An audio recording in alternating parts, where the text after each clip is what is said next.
Hi friends, welcome to the second episode of Mughal series. और आज मैं आपको बताऊंगा बाबर कब इंडिया आए और कैसे उन्होंने मुगल एम्पायर एस्टेब्लिश किया। It was about in year 1525 जब उन्होंने इंडिया आने का डिसाइड किया। बट उन दिनों उनके लिए इंडिया में आना थोड़ा डिफिकल्ट था, क्योंकि दिल्ली के तख्त पर लोधी सल्तनत के एम्परर इब्राहिम लोधी का रूल था। राजस्थान में राजपूत का, जिनमें से सबसे ज्यादा पावरफुल थे मेवाड़ किंगडम के ruler Rana Sanga, who was the grandfather of Maharana Pratap. Ibrahim Lodhi के चाचा अलाउद्दीन लोधी उनके अगेंस्ट थे। जब उन्हें बाबर के बारे में पता चला तो उन्हें इब्राहिम लोधी को हटाने का एक रास्ता मिल गया। देन अलाउद्दीन लोधी और पंजाब के गवर्नर दौलत खान, इन दोनों ने मिलकर इब्राहिम लोधी को गद्दी से हटाने का एक प्लान बनाया और बाबर को काबुल में मैसेज भेजा।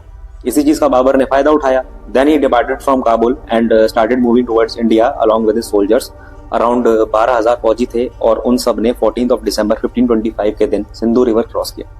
First, he attacked to Punjab when he entered to India and won it. That was the first battle in India where gunpowder was used. Babar was a capable and efficient army commander. He knew how to fight and win the war. He had a good experience. He used to make good strategies. After winning Punjab, Babar attacked on Panipat. That was the first battle of Panipat. Ibrahim Lodhi भी वहीं पर थे। उनके बारे में भी अगर हम बात करें तो वो भी कुछ कम नहीं थे। He had around 1 lakh army soldiers, having vehicles like chariot and animals like elephant and horse. लेकिन बाबर ये सब जानने और देखने के बाद भी डरे नहीं। 19 अप्रैल 1526 को वो अपनी फौज लोधी के कैंपेन में भेज देते हैं।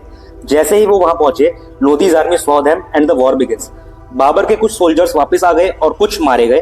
Bye this Ibrahim Lodhi thought कि बाबर की फौज को हराना आसान है।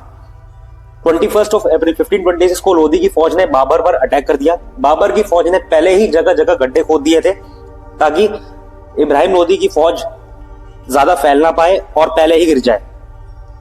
उन गड्ढों में फौज गिरनी शुरू हो गई। जितना टाइम उन्हें वापस आने में लगा, इतने में बाबर के तोपचियों ने कैनन चलानी शुरू कर दी।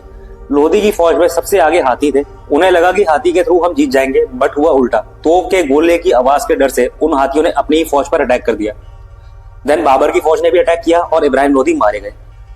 बाबर के हाथ काफी पैसे आए। इट इज सेड दैट वो सारा पैसा उन्होंने पब्लिक में बांट दिया था। देन बाबर ने इब्राहिम लोधी के तख्त पर कब्जा कर लिया और सेम डे में ही मुगल एम्पायर एस्टेब्लिश किया। अच्छा, एक बात और, मुगल वर्ड का मतलब क्या है? बाबर ने कहां से ये वर्ड ढूंढा? चलिए मैं बताता हूं। उनकी मदर मंगोलियन थी, सो मंगोल से मोगुल एंड मोगुल से Mughal.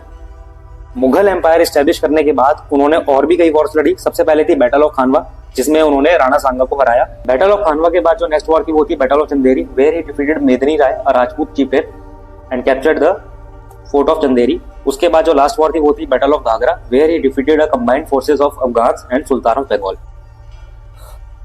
Babar was a good poet and fond of literature, art, music and gardening, and he wrote his own biography which was titled as Babarnama. He started expanding his empire more and more. It had been 4 years when he came to India and established the Mughal Empire. In year 1530, all of a sudden he passed away in Agra and buried in Kabul. He was succeeded by his son Humayun. Babar ranks as a national hero in Uzbekistan. Babarnama was written in Chagatai Turkic. It was translated into Persian during the reign of his grandson Akbar. For more information, please subscribe my channel and press the bell icon so that you can get the notification. And please like my video and share it to your loved ones.